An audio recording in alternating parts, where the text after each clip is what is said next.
If you're making between $2,500 and $6,000 a month, but it feels like your money disappears the second you get paid, you're not alone. According to Bankrate, only 41% of Americans would be able to cover a $1,000 expense out of their savings, and another 25% would have to use a credit card. Even according to Yahoo Finance, 25% of Americans still don't have a monthly budget. That's what this video is for. Before we get started though, hit that subscribe and like button down below. Before we jump into the numbers, let's talk about the mindset, because this is where most people get stuck. When you hear the word budget, you probably think of restriction, like no fun, no freedom, no flexibility. But budgeting isn't about limiting your life. It's about giving your money a purpose. Whether you're making $2,500 or $6,000 a month, the truth is, if you don't tell your money where to go, it'll leave without asking. So here's the first rule: pay yourself first.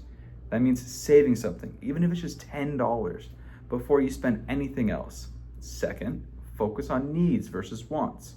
Your essentials should come first: housing, food, transportation, and then everything else fits in around that. And third, automate as much as you can. Automate your bills, automate your savings. Take the pressure off and make good money decisions the default. All right, now that we've got mindset locked in, let's get into the actual numbers. I'm gonna break down how you can budget on 3 different income levels: $2,500, $4,000, and $6,000 a month.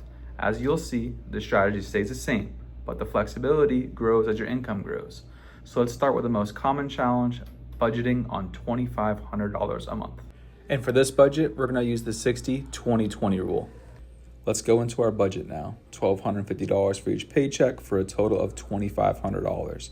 Next up, we were going to pay ourselves first using the 60-20-20 rule. So we will set up $500 to either go into our emergency fund or to pay off bad debt.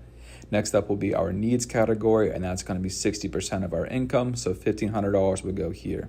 $1,000 will go to housing. At this income level, it is near impossible to live on your own, so this will be most likely be going towards your portion of the rent with the roommate. $200 will go to transportation, so this will cover gas, tolls, and car maintenance. And finally, $300 for groceries. It's very important to try to cook at home with this income level. Next we go to wants, so let's set up $500 here. $250 for eating out. This is the most common area people overspend. $100 for shopping for clothes and other essentials. $50 for your subscriptions, and make sure you cancel any subscription you don't use. And finally, $100 for anything else that you didn't plan for. As you can see, there is not a lot of room at this income level, so it is very important to focus on earning more money at this level. Now I know $2,500 is a tight budget, but even small ones at that level can build momentum. But what happens when you start making more, like $4,000 a month? Well, here's the key: don't let that extra income disappear. Let's talk about how to create a budget that gives you breathing room without falling into lifestyle creep. Now, normally people use the 50-30-20 rule, with 30% going to wants, 20% going to savings. I'm going to flip that around so you guys put more into savings than wants. Going into the budget now, we're going to put our income in at $2,000 each for a total of $4,000 a month. As always, we're going to be paying ourselves first, so 30% of that is going to go into bad debt, emergency fund, or investing. So it's $1,200. Next up, we're going to go to needs at 50%, so $2,000 here. This is where we're going to see a pretty big upgrade on the housing portion to $1,500. You might be able to get your own 2-bedroom apartment depending on where you live. The transportation and groceries is going to stay the same at $200 and $300. Still very important to eat at home. Our wants is going to go up. This is where we're going to see a nice lifestyle inflation that we can actually afford. So $800 goes here. $350 for eating out, $150 on shopping, $100 on subscriptions, and $200 for miscellaneous when things pop up that we didn't expect in the budget. Now, at this income level, you'll see some more breathing room, and you'll actually be able to start investing and paying off things faster. If you're managing $4,000 a month, well, you're already ahead of the game. But let's say you get a raise, land a better job, or just start making $6,000 a month. That's where the real opportunity and temptation kicks in. The question becomes, will you use that extra income to build wealth or just upgrade your lifestyle? Let's look at how to budget $6,000 a month intentionally.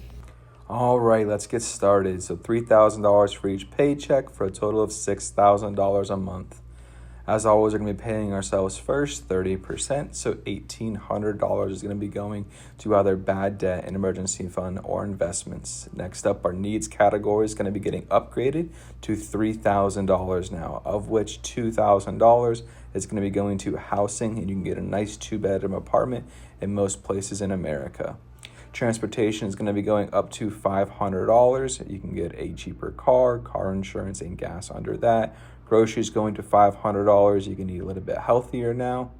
Wants is going to be going up to $1,200 a month now as well. So dining out at $450, $250, so a little bit more clothes and shopping for essentials, $100 for subscriptions, and a total of $400 for miscellaneous. As you guys can see, this budget is going to be a little bit more breathable, and it gives you a lot more flexibility to invest in yourself and grow your wealth.